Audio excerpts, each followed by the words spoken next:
dia, meus queridos seguidores aqui da TV Cacau. Está começando mais um Papo Produtivo. E hoje o Papo Produtivo ele tem um peso muito importante, um peso representativo, porque ele está falando sobre uma questão que é extremamente necessária para todo o viés conceitual de uma sociedade. A administração pública, mas não é qualquer administração pública, não. É aquela que vem em cima da sustentabilidade. E falar de sustentabilidade, a gente precisa ter aula, né? A gente precisa aprender de verdade, porque não é só um discursinho, não é só uma fala politicamente correta, é você saber colocar na prática aquilo que está equilibrando os princípios, os valores, os conceitos e as ideias, atendendo a sociedade, a cidade e também todo o entorno daqueles que têm influência direta e indireta com esse processo. Por isso, nada melhor do que a gente ter aqui o professor Guilherme Júnior, ele que é mestre, né, no direito ambiental, ele tem uma experiência muito vasta e agora uma experiência que está acessível, não é só aos alunos da UESC não, tá? É também a todos aqueles que têm um pouquinho de curiosidade para querer se aperfeiçoar nesse segmento. Ele é autor do livro Fundamentos de Sustentabilidade na Administração Pública. Professor Guilherme, seja muito bem-vindo aqui à nossa TV Cacau, que é sua casa também, né?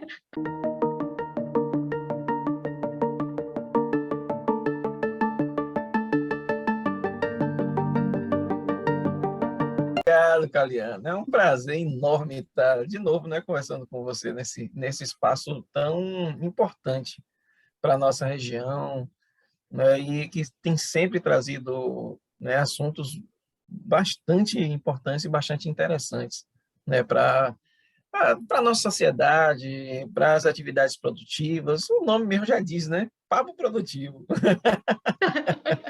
Completamente, professor. Então, começa falando um pouquinho sobre esse livro. Em que consiste, literalmente, a execução desse livro? Pois é, menina. Esse livro tem uma história engraçada, né? Da questão da concepção e da elaboração dele.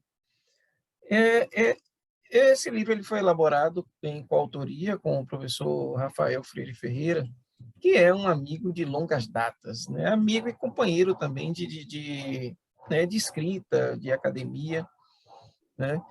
E a gente já escreveu um livro juntos, né? Nós organizamos há alguns anos um livro chamado Direito Ambiental, Diálogos Interdisciplinares, e a gente sempre é aquela coisa, né, de colaboração. Um chama um para um trabalho, um chama outro para outro. E eu ajudei a revisar uma segunda edição de um livro que ele tem de direito administrativo, né, já atualizado com a nova lei de licitação e tal. E nessa questão da nova lei de licitação, é que ela aponta muito claramente para a realização de licitações sustentáveis. E ele escreveu alguma coisa e mandou, Guilherme, dá uma olhada nesse negócio aí para a gente, de repente, transformar em um artigo. Aí eu olhei assim e disse, cara, eu tenho uma coisa que tem me incomodado muito nos últimos tempos, né, já que nós dois ensinamos direito administrativo, ele na UniFTC, eu na UESC, ele também da área de constitucional, e a gente, né, nesse diálogo, disse, rapaz, uma coisa que me incomoda muito é essa questão da administração pública. Da gente, de repente, dialogar com as pessoas em como, na questão da sustentabilidade, a administração pública ela pode fazer o dever de casa dela. Quando a gente trata das questões ambientais relacionadas à coisa pública, a gente, claro, com toda a razão, se preocupa bastante com a operacionalização de políticas públicas, as políticas públicas ambientais de uma forma geral, né? E na questão das políticas públicas, essencialmente, você tem o relacionamento da administração com os particulares. Mas e a administração para dentro de si? Né? Em que, muitas vezes, apenas se parece ter pouca preocupação em relação a isso. Mas por que eu digo que apenas parece? Porque, de uma certa forma, as pessoas, e principalmente vários gestores com quem eu converso, eles têm algum tipo de preocupação com a sustentabilidade, com questões de sustentabilidade, especificamente falando. Mas até agora parece, aí eu com quase toda certeza, que não apareceu, não surgiu ninguém que dissesse, olha, você pode fazer, os caminhos que você pode trilhar são esses aqui, ou pelo menos para início de conversa, você pode trilhar esses caminhos aqui. E aí surgiu, né, a partir dessas preocupações minhas, inicialmente minhas e compartilhadas com o Rafael, a partir de uma iniciativa dele, é que acabaram nascendo, né, as reflexões que a gente colocou aí para discussão da sociedade. Então, professor, falar dessa sustentabilidade, estando nós aqui numa região tão apelativa para esta questão ambiental e que, embora nós tenhamos grandes reservas, grandes espaços que mereçam e que teriam que ser, de fato, a prioridade, o carro-chefe, né, na discussão política, nós sempre vemos, observamos esta questão num segundo plano. É, além do livro, porque o livro ele sintetiza o conhecimento acadêmico de vocês, mas além do livro, essa forma de expor, de colocar para fora esse conceito, como é que você visualiza? Nesse momento, a gente está naquele momento em que a gente lança, né, a ideia. O livro, como é que eu vou dizer, é aquela ideia do trabalho de extensão universitária, né? Quando a gente começa a fazer essas coisas, a gente pensa em extinção, né?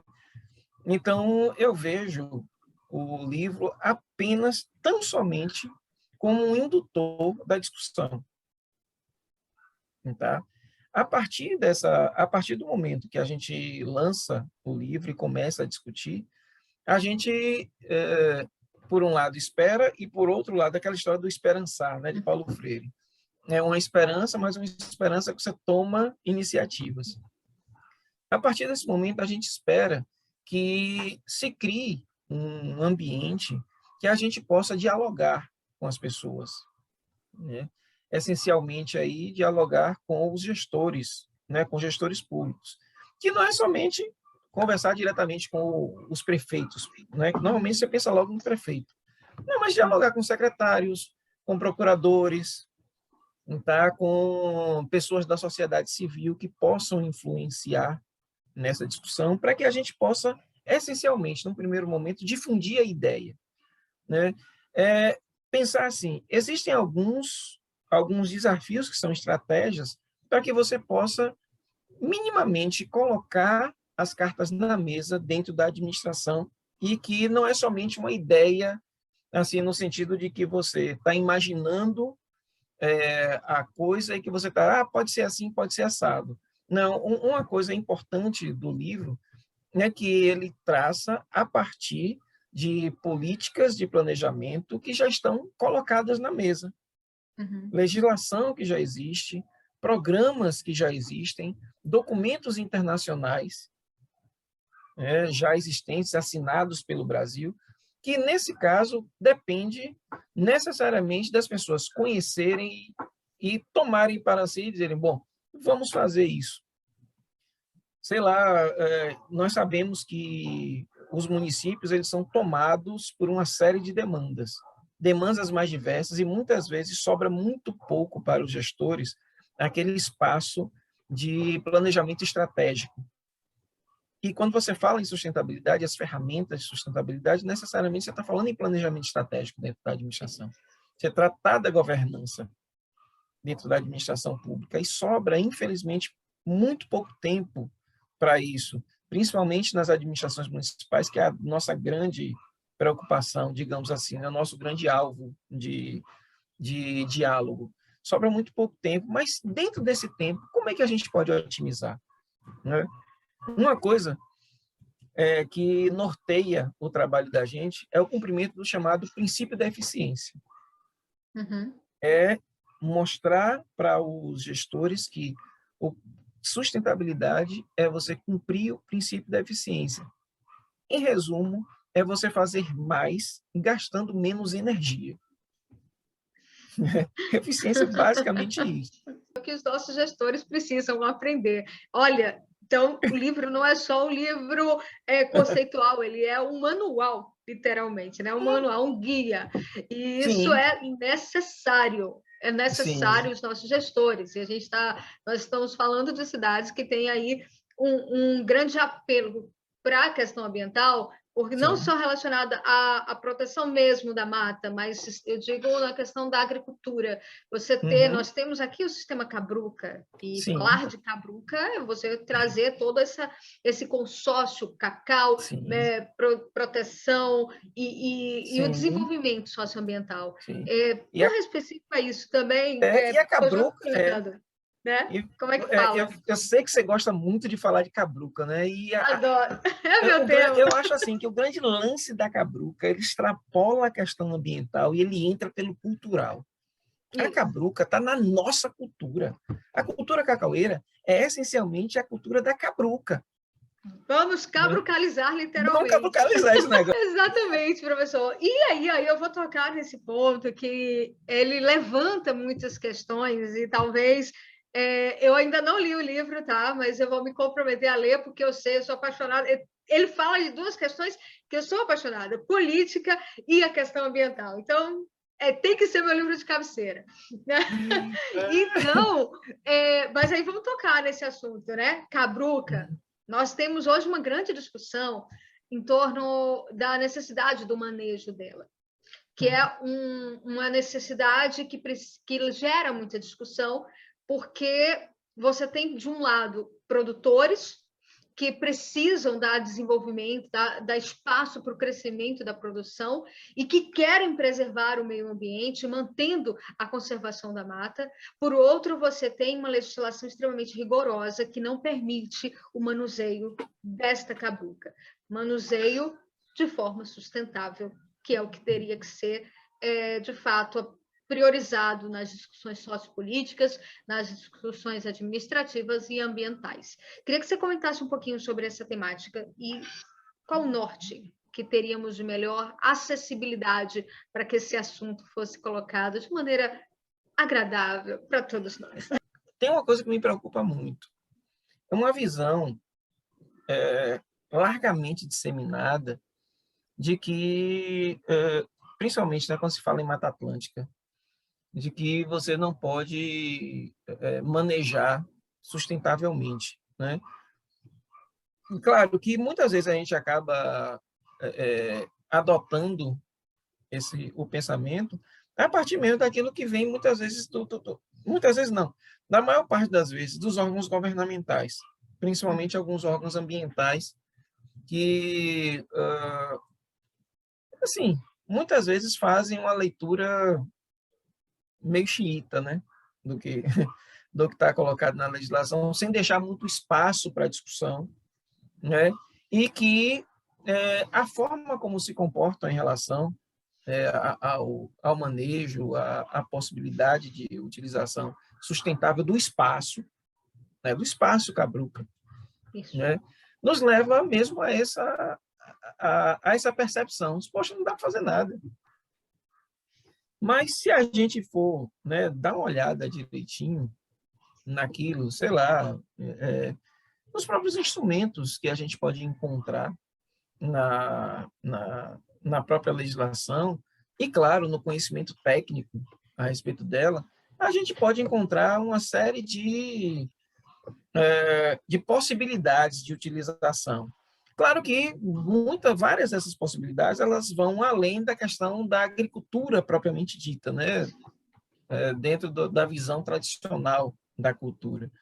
Mas penso eu também que se nós tivermos um olhar um pouco mais atento para técnicas, não vou dizer alternativas, né, mas técnicas novas relacionadas à agricultura, a exemplo de agricultura sintrópica, por exemplo, né, eu creio aí que existe um largo espaço para se poder explorar todo o potencial que a cabruca tem, né? Fora um largo potencial que nós temos para a exploração do mercado de carbono, por exemplo, Esse é um né? ponto. Que está aí uma avenida amplamente aberta. Nós temos recentemente, acaba sendo bem recente mesmo, a aprovação de uma política nacional de pagamento por serviços ambientais, que abre espaço para articulações, tanto articulações governamentais, como também articulações dentro do espaço do espaço empresarial, né, para que as matas, e não somente as matas, mas o espaço, a gente pensar no espaço, né, para que o espaço onde elas estão inseridas, ele possa ser com competência utilizado, né, como um negócio, né? A gente vê todas as possibilidades de crescimento econômico a partir daí. Então, você pode ter articulações muito interessantes com a própria agricultura familiar, o sistema cooperativo, né? E uma coisa que eu não entendo na nossa... Como é que não como é que não vinga um sistema cooperativo aqui na nossa região? Já Pois tivemos é. grandes cooperativas, né? Na área do cacau mesmo, uma grande cooperativa, simplesmente se acabou. Quando o grande lance, digamos assim, da própria recuperação e manutenção de várias atividades econômicas, principalmente na área, né, na área da agricultura, né, do agronegócio, principalmente, e também da agricultura familiar, está ligado diretamente à agricultura, me desculpe, à cooperativa, ao sistema cooperativo, que É. recentemente, inclusive, a gente faz um pouco dessa discussão no livro, as cooperativas, com a aprovação recente do Marco Legal das Startups, né, as Uhum. cooperativas foram recepcionadas no ecossistema de startups brasileiro. Né? Sim. Então, veja, não aproveitar isso é deixar de lado uma avenida que está aberta aí para poder as pessoas andarem e fazerem. São, são oportunidades, né, professor, que são meio contraditórias quando a gente parte para essa questão da visão da administração pública. Porque quando Sim. nós estamos falando de gestão, eu costumo tentar pensar com a cabeça mecânica, né, deles. Muito embora a gente que conhece, que gosta muito de política, a gente tem um questionamento. Será que a cadeira do poder emburrece? Né? Isso Porque é também, né? algo que você vê o discurso de políticos fora tão bem Sim. construídos, tão bem alinhados, tão bem desenvolvidos, e de repente, ao sentar na cadeira, tudo desaparece, a conveniência se prioriza, e aí a questão ambiental passa a ficar em último plano, porque não se Uhum, tem um amadurecimento intelectual, e aí vem do intelectual mesmo, de uhum. saber que quando se trata o meio ambiente com a visão racional, a geração de lucro ela vem como consequência.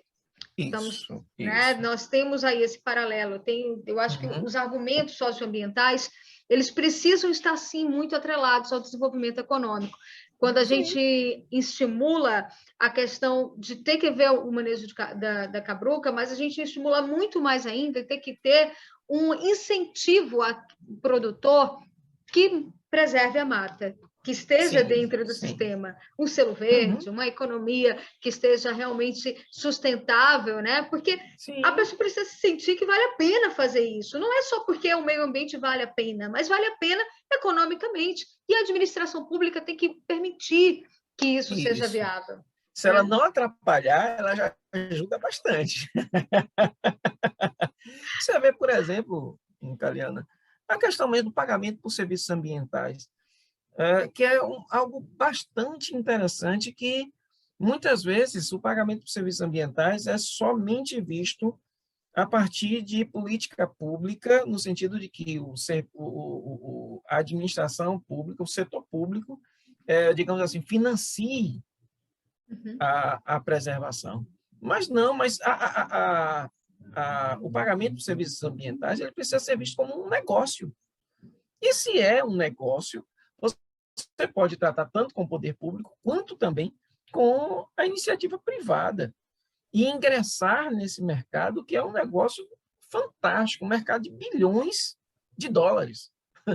Não é, não é Agora, uma coisa interessante, você, né, nessa sua última fala, e que me alertou uma coisa, a administração pública brasileira, ou os administradores públicos brasileiros, têm muita dificuldade de inovar. Uhum. Né? Então, você falar em inovação na administração pública é um negócio, é um pandemônio. Exatamente. Né? E isso, muitas vezes, muito por conta dos órgãos controladores, leia-se os tribunais de contas. Enquanto os nossos tribunais de contas não estiverem abertos para um sistema de inovação dentro da administração pública, né? Enquanto não forem tiradas as teias de aranha dos tribunais de contas, os nossos gestores estarão sempre muito resistentes a inovações. Inclusive, agora, né, vou até lhe indicar para você dar uma conversada com o Rafael, a respeito da lei de licitações, e existem vários e vários mecanismos que podem ser utilizados pela administração pública para inovar. E à medida né, que você inova, que você traz tecnologias, que você traz praxes e comportamentos novos dentro da administração, que você consiga marcar, né, mais do que você realizar tarefas dentro da administração pública, você implantar um estilo de gestão na administração pública, o que é muito difícil. E isso com a utilização de contratos e de instrumentos que já estão previstos dentro da nova lei de licitações, e como eu falei em startups, dentro do próprio marco legal de startups, de formas mais específicas de contratação para você atrair inovação para a administração pública. Se atentarem para isso e fizerem a coisa, né, como pode ser feita e como deve ser feita, né, eu creio que você pode ter algumas dores de cabeça no sentido de você justificar junto a tribunais de contas e tal, essa coisa toda, mas são coisas que podem dar certo, sim. O grande problema é que as coisas se tornaram tão fechadas que eu já vi dentro da administração, participando mesmo de gestão pública, de que as pessoas dizem, não, não vamos fazer isso não, porque eu não quero ter dor de cabeça com o Tribunal de Contas. Pois é. Então, E aí é uma dor de cabeça que quem anda correto, quem tem ali correto, passa até, e quem está nem aí faz o jeito e acaba não tendo esse comprometimento, sim, né, de sim, fazer tudo correto, uhum, tudo alinhado. sim. Eu já Esse é vi um grande gestores extremamente comprometidos com a seriedade, com o interesse público, essa coisa. Não, não mexe não. Mexe não, vou ter problema com o tribunal. Então, Exato. É aí onde está o grande problema, né? Acho que é o grande gargalo do processo da sim, administração pública, da consciência. Aí eu volto lá, cada vez mais reafirmando minha frase. Cadeira do poder, seja ele realmente sim. emburrece, porque a burocracia do sistema acaba dificultando o que nós entendemos como mais racional. Hoje Uhum, é necessário que a sociedade, professor, tenha um consenso, uma ideia de que a sustentabilidade, a questão ambiental, não é um hobby, não é uhum, somente um discurso de você achar bonito, ou porque eu sou ativista e estou ligada para a questão ambiental. Não é discursar ambientalmente apenas quando convém, ou quando há um projeto que de fato chame um pouco a atenção, ou os holofotes da mídia nacional e internacional. Nós temos que uhum, entender a questão ambiental como parte de um eu e do eu para o todo. Se a gente sim. se coloca nesse contexto, e aí eu acho que é muito mais do que antes de pensar no meio ambiente terra, é importante a gente pensar no meio ambiente casa. Pensando no meio ambiente eu, qual é Sim, o mundo que me comporta, que me sustenta, que me é útil, mas o meu eu não olhando para o meu próprio umbigo, né? É o meu eu no meu sim, sim, sim. sentido social. Uhum. E isso está faltando, né? É aquela ideia, né, Galiana, do oikos, né?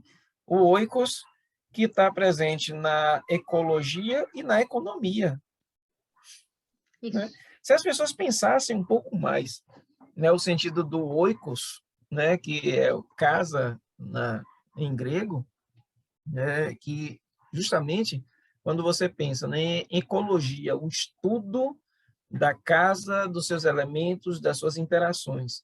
E economia, que é justamente a gestão dessa casa e dos recursos que ela tem, né? Eu penso que a gente, poxa, teria um outro mundo. Tanto a partir dos gestores, quanto também das corporações, e também de nós mesmos, porque hoje nós vivemos em um período que, claro, não existe tanto consenso a respeito das suas, né, das causas e possíveis consequências, mas é quase que um consenso a questão das mudanças climáticas e a sua emergência. Vivemos em um tempo de emergência climática. E se nós formos verificar e, sei lá, botar guiso no gato, todos nós teremos o nosso guiso. Nós, enquanto pessoas, né, com comportamentos inadequados que nós temos, né? O poder público também por não cumprir a contento o seu papel. E aí você tem as corporações também, grandes ou pequenas, que são apontadas como as maiores causadoras de poluição e tal. E, infelizmente, muitas vezes as pessoas adotam um posicionamento que vai tão somente ou para as questões individuais, aquela história, né, de que se eu fizer a minha parte, se todos fizerem a sua parte, a coisa melhora. Beleza. Mas tem outros também que só pensam na questão principalmente das corporações, né? Porque são as maiores poluidoras e nós temos que tratar somente disso. A questão individual também beleza, né? Você enxergar todas essas dimensões. Mas melhor ainda é você conseguir enxergar que todas essas dimensões fazem diferença. Então, você tratar da questão, né, do controle das atividades econômicas, principalmente quando está relacionada aos grandes empreendimentos, às grandes corporações, o papel que o poder público tem nisso, mas também é necessário que nós façamos a nossa parte enquanto cidadãos e que a gente também convença outras pessoas a fazerem a sua parte também, porque, afinal de contas, essas nossas atividades também têm um poder sinérgico muito grande. E esse poder sinérgico faz toda a diferença. Exatamente. Exatamente, até porque, numa lógica, as corporações, o poder público como um todo, ele é formado a partir do conceito do indivíduo. Eu sou um indivíduo, eu elejo o meu representante político, ou eu construo uma empresa ou o meu universo corporativo que esteja ou não condizente ou priorizando essas questões. Sim. Então, se eu desenvolvo minha vida, a minha sociedade, meus conceitos em cima de um princípio, esse princípio vai ser levado como reflexo, né? Como diz assim, o povo que é o espelho, né, da sociedade. A frase não é bem essa, mas é algo similar, né? Mas é isso. Então, se a gente tem uma sociedade aí, mais uma vez, o sentimento de pertencimento aqui da região sul-baiana, que a gente pega o nosso micro para levar como referência ao macro, tem essa questão. Temos que ter isso como base prioritária. E quando a gente fala de questão ambiental, a gente está chegando aqui a falar de cacau.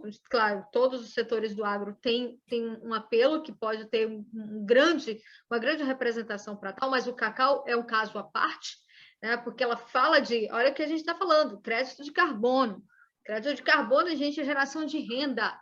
Estamos há 30 anos, 30 e poucos anos, fadados a um conceito histórico de uma dívida provocada que hoje gera em torno de 1 bilhão. Só que 1 bilhão não é nem um respirar da captação de crédito de carbono que o Estado, que a região poderia captar se tivesse gestão, tivesse legislação.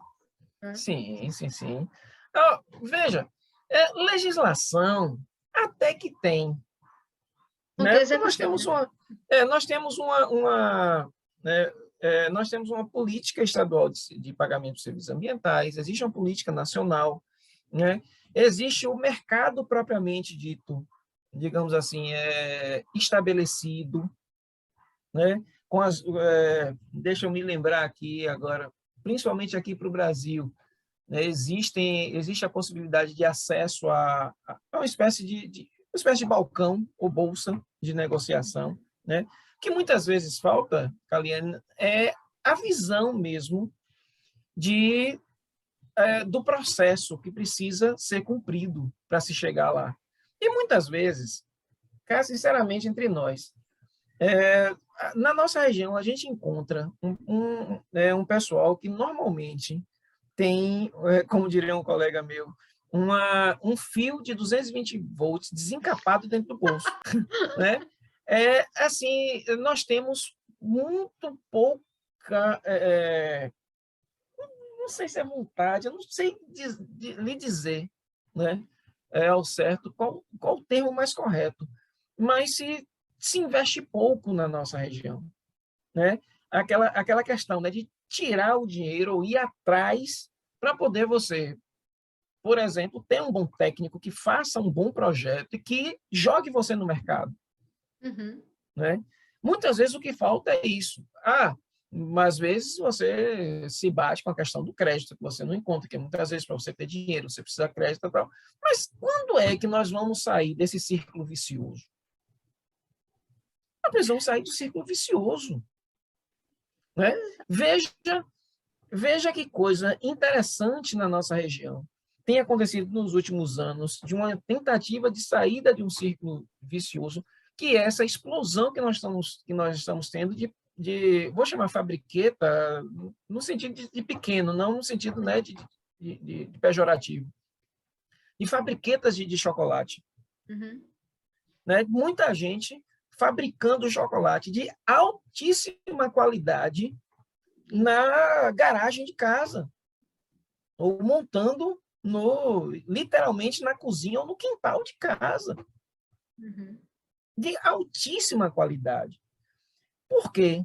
Porque alguém, em algum momento, disse, rapaz, eu vou fazer esse negócio, porque nós estamos perdendo oportunidades. Né? E a Exatamente. partir dessas fabriquetas que foram surgindo há, sei lá, poucos anos atrás, nós já temos algumas que se destacam, que já estão no porte médio, sei lá, talvez algumas já, pelo menos em termos de movimentação, já não estão mais no médio, né? Exportando. Por quê? Porque alguém disse, não, vou ter que meter a mão nesse negócio e vamos fazer. Isso. Então, Alguém inovou. enquanto nós não tivermos alguém que esteja disposto a romper com esse ciclo, as coisas vão continuar e as pessoas vão continuar chorando e chorando pitanga e dizendo que está com Uhum. dificuldade de fazer as coisas. Mas nós temos, Kaliana, na nossa região, excelentes técnicos. Tá. Mas esses técnicos também não podem trabalhar de graça, bicho. E muitas vezes, o que a gente vê aqui na região, que entristece muitos técnicos, é de que ou se quer que trabalhe de graça, ou então a preço muito vil. Esse é um problema que chama realmente muita atenção e muito bom, professor Guilherme, se eu tocar nesse assunto, porque nossa região é uma região que eu considero ser um polo formador de profissionais. Esses dias, caminhando, eu ouvi do jornalista, né, meio que tem antena. Fica E aí o cara a lá falando antena assim, liga. eu estou vendo muito curso, o que eu não estou vendo é oportunidade de trabalho. Isso realmente é algo forte e representativo. Você tem Sim. uma região que tem a, o campo de formação de profissionais, mas você estuda para o Uhum. conhecimento, mas para você ter a sua oportunidade profissional. E é isso que Sim. você está colocando, que é a exploração, a ausência de visão, a ausência de entender que o investir na mão de obra qualificada é investir Uhum. no desenvolvimento da Sim. sua empresa, do seu comércio, da sua ideia, é trazer com que nós temos hoje aí um universo muito grande de produtores, e o Papo Produtivo é muito direcionado também para esse grupo, produtores que estão acovardados, desculpem as palavras, com medo de ousar, com medo Sim. de investir. Vejam só, o professor Guilherme fala aqui sobre um processo, existe lei, só não existe a execução. Por que não existe a execução? Se tem a lei, se tem o mecanismo, está faltando quem elabore, Só que nós estamos falando de profissionais para a elaboração de um projeto, de uma captação de carbono, que tenha aí uma visão que te dê o retorno, vocês precisam reconhecer esse profissional que vai pegar o seu tempo e sentar e elaborar um plano para você ter lucro. Então, abram a cabeça. Entendam que o tempo o problema do passado já foi, passou, está na hora de olhar para frente. Nós estamos vivendo uma era fênix, uma era onde que saímos do cacau, da produção de um cacau à la Voltaire, que era a produção de um cacau sem um cuidado específico, porque gerava muito dinheiro, para depois de uma crise, nós estarmos vendo aí produtores de chocolate trabalhando na sua excelência da produção, o chocolate fino, como diz o professor, dentro de casa, na garagem da casa, mas sem perder a qualidade, por ousar, por acreditar. Sim. E o mercado internacional reconhecendo isso. Então, por que há uma fragilidade de coragem, de sentar, de pensar, de produzir aquilo que você falou lá atrás, professor, cooperativas. Não tem dinheiro o isolado, mas tem-se dinheiro em grupo, em cooperações, né? Cada um se cooperando. Somos 28 mil produtores de cacau aqui, 440 mil hectares de cabruca. Imagina quanto de recurso, professor. Estamos perdendo. E é dinheiro jogado fora, né? Literalmente. Literalmente jogado fora. Essa mentalidade, né, que ainda reinante na nossa região é, digamos assim, é inferior a esse material, porque esse material ele se decompõe e ainda serve e é imprescindível, né, para a própria recuperação e manutenção ecológica do solo. Mas a mentalidade ela está se decompondo e indo para o espaço, indo para o lixo. Literalmente. É uma grande tristeza que a gente vê isso. Né? E, claro, como a gente iniciou, né, falando a respeito da questão pública, essa mentalidade que a gente vê no âmbito privado acaba sendo, de alguma forma, uma mentalidade que vai para a administração pública, porque são justamente essas pessoas que ou vão para as administrações ou apoiam quem vai para lá. Então, a gente acaba vendo uma mentalidade que é pouco empreendedora, mesmo que muita gente, né, várias pessoas que vão assistir a nossa conversa não gostem muito da palavra empreendedorismo, né? Mas eu gosto muito de utilizar a palavra empreendedorismo no sentido de iniciativa, de fazer alguma coisa. Né? E já se foi o tempo, Galiana, de que as pessoas vão progredir esperando que a iniciativa venha do poder público. Nós não temos mais o próprio Estado propriamente dito, né? Ele se transformou ao longo dos tempos. E nós não estamos mais na época de um Estado provedor de todas as coisas, pelo contrário. Né? Se nós formos ficar esperando somente o financiamento estatal ou benefícios que o Estado eventualmente possa dar, eles não virão. Não virão. Não virão. Né? E é por isso que a gente também precisa, né, você falando, né, que ouviu isso, a gente também precisa parar com esse pensamento de que, não, nós estamos formando muita gente, mas não tem mercado. Pelo contrário, Caliana, tem muito mercado. Agora, as pessoas precisam enxergar também de que determinadas situações tradicionais, elas estão se transformando muito rapidamente e que daqui a algum tempo já não mais será como, sei lá, há pouco tempo atrás. Eu pego mesmo a profissão do advogado, que algumas projeções dizem por aí que o curso de direito é um curso em fase de extinção. E que eu costumo dizer que não é. O curso em si, a formação jurídica não está em extinção, mas está em extinção o modelo de advogado tradicional.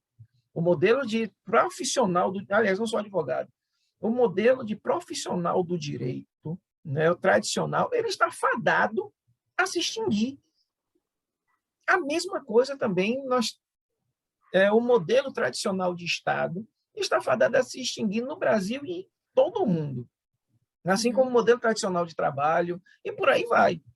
Todos os modelos tradicionais, eles estão fadados à extinção. E isso num mundo que está em acelerada mutação. Exato. Né? A Se nós pandemia não ajudou nisso? enxergarmos isso, se nós não enxergarmos que há algum tempo nós tínhamos um trem a vapor passando, né? E que se a gente não subisse no trem, a gente perdia, né? Se não subisse o vagão, perdia o trem. Hoje não tem mais um trem a vapor passando, e tem um trem-bala passando na frente da gente. E que a gente precisa entrar no vagão. Se não Literalmente. acontecer isso, e a pandemia veio muito claro para mostrar isso para a gente. Quem ainda está, de alguma forma, sobrevivendo aos efeitos da pandemia foram aquelas pessoas que tiveram a capacidade de rapidamente se transformar no mundo digital que já existia para nós. E que no Brasil, as pessoas, e aí eu falo por conta da academia também, sempre foram muito resistentes a algumas coisas do digital. Mas não teve jeito.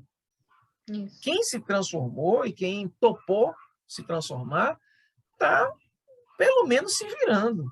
Quem não topou, está simplesmente se retirando, porque não tem mais espaço. Né? E dentro do mercado de trabalho, que aí não é mercado de emprego, né? Mercado de emprego, nós estamos falando naquela relação tradicional de subordinação unipessoal, né? Unipessoal não, de subordinação pessoal mediante remuneração. Uhum. Já foi. Acabou. Já foi. Nós precisamos agora cuidar das relações de trabalho, ou seja, produção e todas as formas e as novas formas de produção que estão se abrindo para as pessoas. Né? Você vê, por exemplo, a gente falando em inovação e empresas de inovação, nesse caso da startup.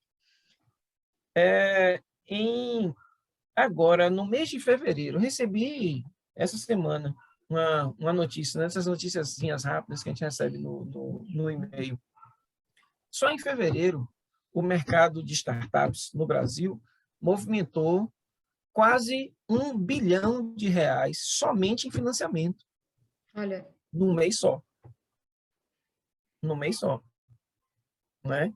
Claro. E o que é, essencialmente, você trabalhar com esse mundo das startups?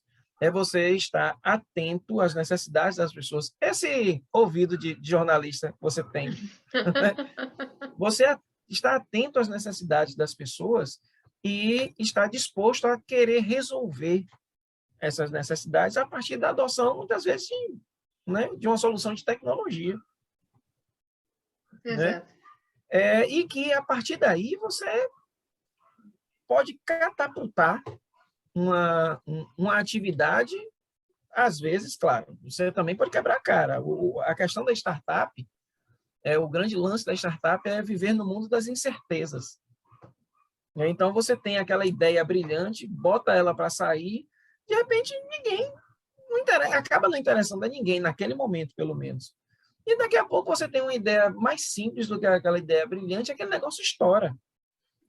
Que é o mundo, né? O mundo do digital. E é isso hoje. Hoje o mundo está para quem está disposto a correr riscos. Né? E isso se aplica a todas as atividades. Olha a startup TV Cacau. Não é? Trazendo para o universo virtual justamente esse conceito, né, da nossa regionalidade Pois e é. trazendo até o que a gente realmente precisa, a comunicação, né, plena. Pois é. Um negócio que surgiu, né, das nossas conversas, né, vocês me contando, como surgiu aquele negócio meio despretensioso, bora fazer esse negócio aqui, abre um canal aqui e tal, bora aqui, ali. Daqui a pouco o negócio começa a crescer e todo mundo começa a falar, e esse negócio todo está estourando. O universo é isso. Já pensou se as pessoas que deram origem à TV Cacau estivessem pensando, poxa, eu queria tanto trabalhar na TV X, na rede tal, e não me abriram coisa, então eu já tive por lá e esse negócio não deu para mim, isso aqui, e ficar o tempo todo se lamentando, tem que ir fazer. Não tem para onde correr. Né? Às vezes a cabeça está até meio, né, desarrumada na cabeça a coisa. A gente Mas conserta o carro com ele andando aqui. Tá? Certo. E, olha, e startup é literalmente isso. Startup é literalmente isso. Não, mas não tem aonde recorrer para a gente saber. Não tem.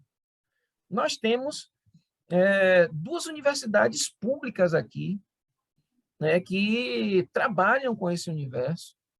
Só a Universidade Estadual de Santa Cruz tem um núcleo de inovação tecnológica, tem incubadoras específicas, né, projetos que dão suporte, né?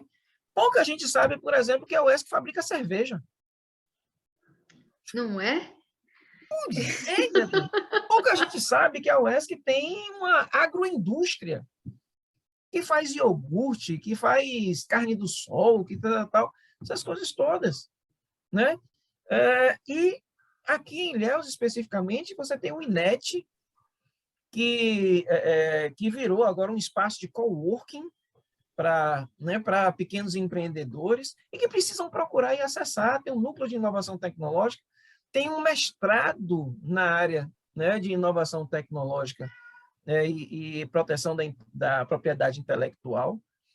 Eu não sei ao certo o que a UFSB pode oferecer de serviços nesse sentido, mas com certeza os tem. Uhum. Né? Fora isso, você tem o IF Baiano ali, com curso de turismo, com curso de engenharia de alimentos, agroecologia, engenharia de alimentos. Com especialização de cacau e chocolate. Um abraço aí, professor Ivan Pereira. Que, inclusive, professor, toda essa movimentação gerou a formação do Instituto de Inovação, de Tecnologia, Inovação e Biotecnologia, que é o INTEBio, o qual eu sou presidente. Então, nós fizemos essa formação, justamente que é essa incubadora de projetos, ideias inovadoras linkadas ao desenvolvimento regional, o desenvolvimento dessa ideia conceitual, tecnológica, científica. Sim. Inclusive, esse papo está muito conectado com o programa que acontece na quinta, que é o Cientistas On, que a gente traz aí esse papo justamente conectado para isso. Então, temos essa base. Criatura.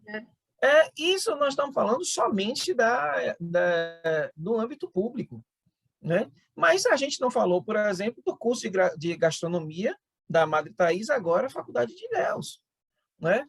Tinha o tecnólogo em cacau e chocolate, eu não sei se ainda está funcionando, mas uma ideia extremamente inovadora em termos de formação de técnicos na região, e isso dentro da iniciativa privada, né? E, sei lá, tantas outras coisas que nós temos, o SESI e tal. Quem tem isso de cabeça é o professor Alessandro, né? Que ele fala só a respeito do número de doutores por metro quadrado que nós temos aqui na nossa região. E a nossa região é extremamente privilegiada nesse sentido, né? E que nós ainda aproveitamos pouco. E aí, como a gente entrou na questão da startup, tem, inclusive, um capítulo do livro voltado especificamente para a questão das startups na administração pública. A partir do marco legal das startups, em como a administração pública pode contratar de uma forma específica, né? Claro, a partir de licitação, aberto para empresas que se enquadrem nos requisitos para ser reconhecido como startup, para desenvolver soluções inovadoras para dentro da administração, né? E depois do desenvolvimento da solução, um contrato específico, sem precisar passar por licitação, para essa mesma empresa ela operacionalizar a solução dentro da administração. Aí eu vou e pergunto, Caliana, isso é ou não é vantajoso tanto para a iniciativa privada quanto para a administração? Com toda certeza. Extremamente vantajoso, principalmente no âmbito das prefeituras. Claro que aí nós estamos falando também do mundo ideal, fora das chamadas, né, daquelas situações que a gente não deseja que aconteçam na administração pública e que eventualmente acontece. Não estou falando Eu estou falando aqui Aí é do cena para um direito. próximo capítulo. Eu estou falando aqui do direito, não do errado. Isso. Né? Mas existem determinadas soluções extremamente vantajosas, né, para a administração e está dentro do marco legal. Né? Não está nada fora da, da Legalidade daquilo que eu estou legislação falando. existente, né? E das mais novas legislações que foram aprovadas, né, nos últimos 2 anos, 2 anos para cá. Né? Fora você implantar na administração pública uma série de instrumentos e ferramentas que já estão previstas num programa do Ministério do Meio Ambiente chamado Agenda Ambiental da Administração Pública. Tem tudo lá, todas as ferramentas, tudo lá já colocado. Né? O cumprimento dos indicadores existentes nos Objetivos de Desenvolvimento Sustentável, que poucas pessoas sabem, por exemplo, de um instrumento já ofertado pela Confederação Nacional dos Municípios para que os municípios se acompanhem e acompanhem outros municípios no cumprimento dos Objetivos de Desenvolvimento Sustentável. São algumas ideias que a gente trata, né, nesse livro, que a gente espera que as pessoas, né, compreendam essa dimensão e que possam levar para suas administrações e pensar também, né? Para dentro da administração é pensar na aplicação desses instrumentos. E para fora da administração, as pessoas também compreenderem que isso também abre um leque de negócios, de soluções para as nossas administrações. Tudo isso está lá no guia desse livro, que é um Tá guia, lá. literalmente. Literalmente é um guia para o gestor público, não é? E entender, abrir a cabeça. Professor Guilherdes, como ter acesso a esse livro? Como ter acesso a esse guia, que deveria estar já como critério, né, para nossos gestores, em toda a região aqui, principalmente, né? Pois é, hoje ele está somente no formato e-book, né? Guilherme, por quê? Bom, primeiro porque a gente vai entendendo que o formato e-book é mais sustentável, né? Você não colocar no meio físico e tal. Nós estamos pensando, a depender como as pessoas não estão ainda acostumadas, né? Nós ainda, de uma forma geral, não nos acostumamos ainda no formato. A gente anda pensando aí em um futuro aí talvez bem mais próximo da gente transformar em livro físico, mas por enquanto somente em e-book. Ele está à venda hoje na Amazon, isso para quem tem um Kindle, por exemplo, ou um outro leitor, né? Ele está lá no formato e-book. E também ele está disponível na Hotmart. Tá? Fora isso, tanto eu quanto o Rafael, também estamos colocando para a opção de compra direta com nós, que somos os autores. Isso no formato EPUB, que pode ser inserido em qualquer um desses leitores, tipo Kindle, por exemplo, assim como também existem leitores gratuitos que você baixa no seu celular ou no seu tablet. Né? Então, as pessoas que tiverem um interesse em adquirir diretamente conosco, basta entrar em contato pelo Instagram, mensagem no Instagram. Meu perfil é @profguilhardes, o perfil de Rafael é @prof.rafael.ferreira. Então, entrou em contato, a gente dá todo o suporte para poder não só entregar o produto, como também a pessoa instalar também e poder ler o material no seu dispositivo. Que Fora maravilha! isso, tem Hotmart e Amazon. E Amazon, os links vamos deixar aqui na nossa descrição, contato também ou as redes sociais dos autores, né, de vocês. E muito obrigada por esse esclarecimento, né, por essa construção, esse guia. Os nossos gestores que, porventura, nos escutem, né, não entendo que a gestão pública ela precisa ser cada vez mais aperfeiçoada, independente de ter sido o conhecimento que o colocou no poder, mas é o conhecimento que vai fazer você se manter no poder. Que não seja o poder físico, mas o poder da representação. saber fazer bem, saber fazer para o bem, né? E com o bem, as questões que estão envolvendo a nossa cidade, o nosso estado, o nosso país, são legados. O conhecimento é um grande legado que o tempo não apaga. E você que está aí na frente tem aí esse guia, esse manual de gestão sustentável, né? Para poder seguir. Muito obrigada, Eu que professor. agradeço, Galiana, mais uma vez esse espaço. Papo produtivo aqui com o professor Guilhardes, falando de sustentabilidade, gestão pública. TV Cacau, produzindo sempre conteúdos com fruto do conhecimento.